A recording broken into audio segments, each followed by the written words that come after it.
Balik tayo sa mga balita. Opisyal nang kinumpirma ng Armed Forces of the Philippines sa mga floating structures sa bahagi ng Baho de Masinloc kung saan mga presensya ng individual sa itaas na bahagi ng struktura. Ayon sa AFP, patuloy pa nilang inaalam ang pakay nito, pati na ang kilos na may hulmang antena.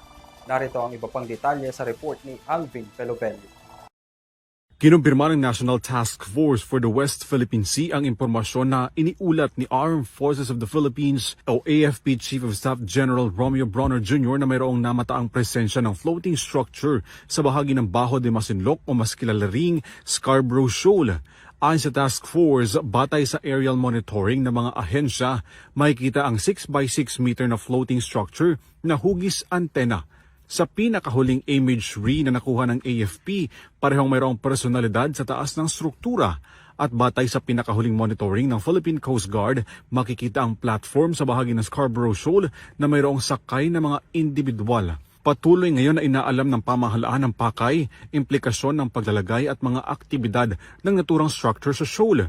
Kasabay nito patuloy na kinukumpleto ng interagency ang mga datos at ang tunay na ilustrasyon ng sitwasyon. Ang Department of Foreign Affairs nagsagawa na raw ng nararapat na diplomatikong aksyon laban sa gobyerno ng China kaugnay sa iligal na presensya ng floating structure. Ayon pa sa DFA, pinakamahalagang konsiderasyon ng pamahalaan ang maprotektahan ang soberanya, sovereign rights at jurisdiksyon ng Pilipinas.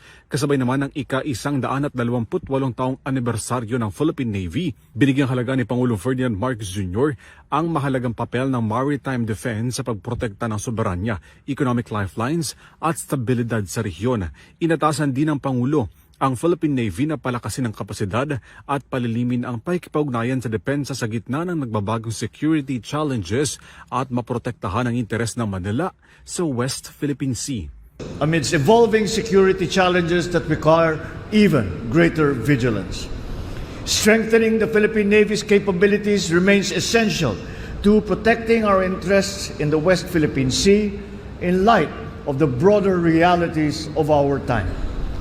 Rapid economic and political developments in the 21st century have reshaped global growth and placed the Indo-Pacific region at the geopolitical and economic center of gravity.